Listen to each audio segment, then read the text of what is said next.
उस दिन चार्ल्स को, उस दिन चार्ल्स को, उस दिन चार्ल्स को, उस दिन चार्ल्स को, उस दिन चार्ल्स को, उस दिन चार्ल्स को, उस दिन चार्ल्स को, उस दिन चार्ल्स को, उस दिन चार्ल्स को, उस दिन चार्ल्स को, उस दिन अपने कार्यों के कारण पदावनत कर दिया गया और उसने रियो पर अपनी निराशा निकालने की योजना बनाई। लेकिन रियो कोई पूर्व विजेता नहीं है और चार्ल्स उससे हार जाता है, जबकि वह केवल एक छात्र है। चार्ल्स सिर पर गैस्केट मारने वाला है, लेकिन उसे जाने के लिए मजबूर किया जाता है और रियो को सेलिया रियो की तलाश कर रही है और वह उसे तब ढूंढती है जब वह एक स्वीकारोक्ति पत्र प्राप्त करने के बीच में होता है। कुछ समय बाद छात्र एक जादू की कक्षा ले रहे हैं और ब्लॉन्डी पूरी तरह से खुश है कि अंततः उसे रियो में एक मौका मिल गया है, क्योंकि वह जादू का उपयोग नहीं कर सकता है। इसके बाद सेलिया ने उससे अपनी जादुई क्षमताओं का प्रदर्शन करने के लिए कहा, यदि वह इसमें बहुत अच्छा है। दोनों रोशनी का जादू करते हैं, लेकिन कुछ खास नहीं होता और सेलिया उन्हें उतना ही बताती है। फिर वह उन्हें यह दिखाने के लिए आगे बढ़ती है कि सीखने के लिए कितना कुछ बाकी है और वे सभी आश्चर्यचकित रह जाते हैं। रियो को छोड़कर सभी, जो कोई भी नियमित जादू का उपयोग नहीं कर सकता, वह अभी भी समान प्रकृति के मंत्रों को फिर से बना सकता है। कक्षा के लिए यह था। स्टुअर्ट सेलिया के करीब जाने की कोशिश करता है, लेकिन उसकी प्रगति को गोली मार दी जाती है।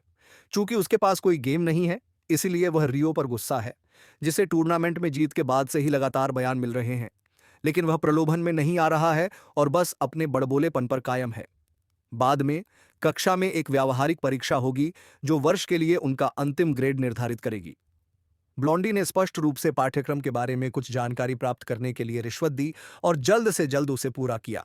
अपेक्षित, वे रियो को सबसे खराब संभव काम देते हैं। ऐसा लगता है कि समूह पहले अच्छा कर रहा है और यहाँ मिस्टर सस्पेक्टियस बस उन्हें देख रहे हैं, लेकिन जब उन्हें लगता है कि वे लक्ष्य तक पहुंच गए हैं, तो वे खुद को चट्टान के किनारे पर पाते हैं।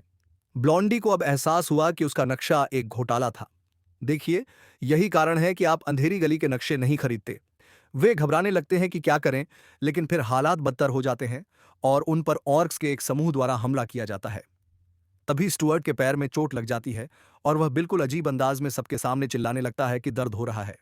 वह अंततः राजकुमारी से टकरा गया और वह चट्टान से उड़ रही थी। रियो उसे बचाने के लिए बाहर कूदता है और उसे सुरक्षित स्थान पर वापस धकेल देता है, जबकि वह नीचे जंगल में गिर जाता है।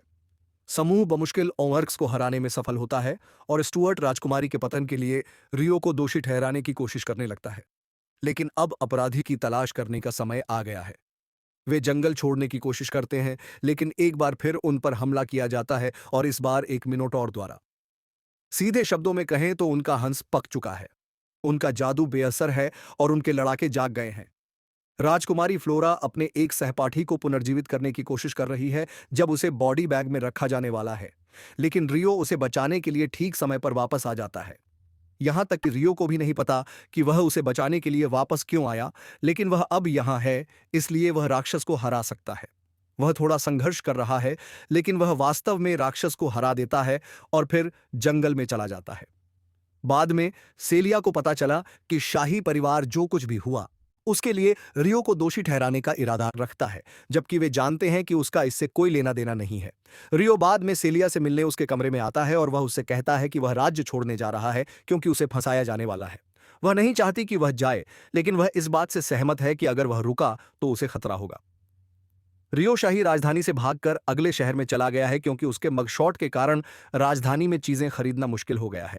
वह एक अमांडा है, एक ऐसा शहर जहां प्रचुर मात्रा में भोजन भंडार है और उसे नूडल्स बेचने वाला एक स्टैंड भी मिल गया है। उसे आश्चर्य होता है कि क्या जापान से कोई और भी था, लेकिन उसे कोई उत्तर नहीं मिला, इसलिए उसने इसके बारे में सोचना बंद कर दिया। वह पूछता है कि क्या वह थोक में नूडल्स खरीद सकता है, लेकिन विक्रेता उसे बताता है कि उसे यहां वह नहीं मिल सकता।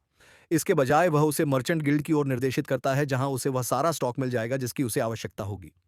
वह गिल्ड में पहुंचता है और नीले बालों वाला लोदा उसका स्वागत करता है, जो कंपनी की नीति के कारण उसे अपने हथियार उतारने के लिए कहता है। वह उसकी खरीदारी में सहायता करेगी ताकि वे गिल्ड में घूमें और खरीदारी करें। बाद में लोडा ने वह सब कुछ एकत्र कर लिया जो रियो ने मांगा था, लेकिन यह काफी भारी है और उसे चिंता है कि वह इसे ले जाने में सक्षम नहीं होगा। और चिंता की बात नहीं है, रियो को जैक कर दिया गया था। रियो अपनी यात्रा जारी रखता है, लेकिन उसकी नज़र सड़क के बीच में एक बच्चे पर पड़ती है। वह मदद करने की कोशिश करता है, लेकिन इस प्रक्रिया में उस पर जहर ठीक करने वाली गोली लग जाती है। अब उसे जहर दे दिया गया है, लेकिन वह इसे अपने ऊपर हावी नहीं होने देगा। लड़की कहती है कि वह उसे मारने जा रही है और जब वे युद्ध कर रहे थे तो रियो को एहसास हुआ कि वह एक जानवर है और वह पहले कभी मिले किसी भी व्यक्ति की तुलना में बहुत तेज है। लेकिन उसकी स्पीड से जानवर लड़की भी हैरान है। रियो ने अब लड़की की क्षमता का आकलन कर लिया है और वह अपमान करने के लिए आगे बढ़ता है। वह अपनी तलवार म्यान में रखता है और इस लड़की को सीधा करता है और फिर उसे जमीन पर पटक देता है। अब जब उसे पीटा गया है तो वह अपनी मां के लिए रोना शुरू कर देती है क्योंकि उसे लगता है कि वह उसे मारने वाला है। रियो के पास फिलहाल उसे पीटने के अलावा कोई विकल्प नहीं है। उसके बाहर आने के बाद रियो ने देखा कि उसने स्लेव कॉलर पहना हुआ है, इसलिए उसने उसे हटा दिया। लड़की का नाम लतीफ़ा है और प्रशिक्षित कून दोहरी हत्या के लिए गया था क्योंकि उसे वह भी मिल गई थी। वह इस दुनिया में एक गुलाम के रूप में उठी और उससे भी बदतर उसका स्वामी था। आखिरकार वह जाग जाती है और रियो उससे कहता है कि अगर उसने कुछ भी हिंसक करने की कोशिश की तो वह उसे मार डालेगा। वह चुप रहने के लिए सहमत हो जाती है और रियो उसे दिखाता है कि उसने उसका कॉलर उतार दिया है। अंततः वह जो चाहे करने के लिए स्वतंत्र है, लेकिन वास्तविक रूप से यदि वह यहाँ रहती है तो वह फिर से एक गुलाम के रूप में समाप्त हो जाएगी। इसलिए वह उसे जंगल में जाकर किसी अन्य जानवर को ढूंढने के लिए कहता है। फिर वह चला जाता है, लेकिन लतीफ़ा उसका पीछा करती रहती है और वह उसे उसका पीछा करने के लिए कहती है।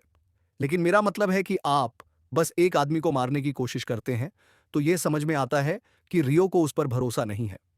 वह हताश है, इसलिए वह रियो को गुलाम कॉलर लगाने की पेशकश करती है, लेकिन वह गुलाम मालिक नहीं बनना चाहता है, इसलिए वह उसे अपने साथ शामिल करने के लिए सहमत हो जाता है।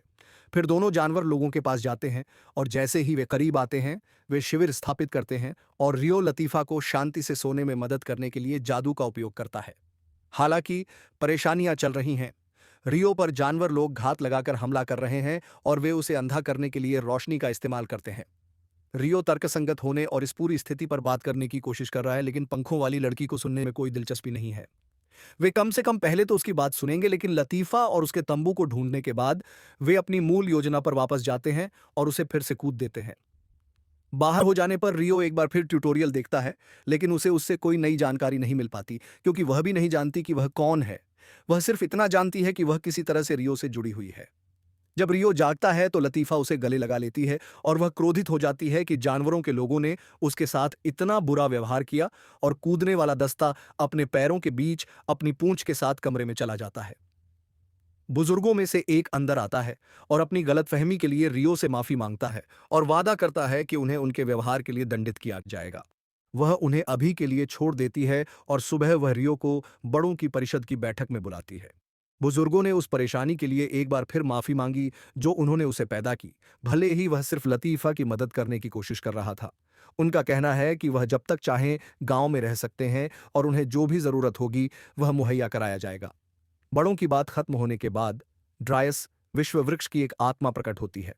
वह रियो का स्वागत करती है और उसे कहती है कि उसे उसके भीतर एक आत्मा महसूस होती है, लेकिन जब वह उससे इसके बारे में पूछती है तो उसे पता नहीं चलता कि वह किस बारे में बात कर रही है।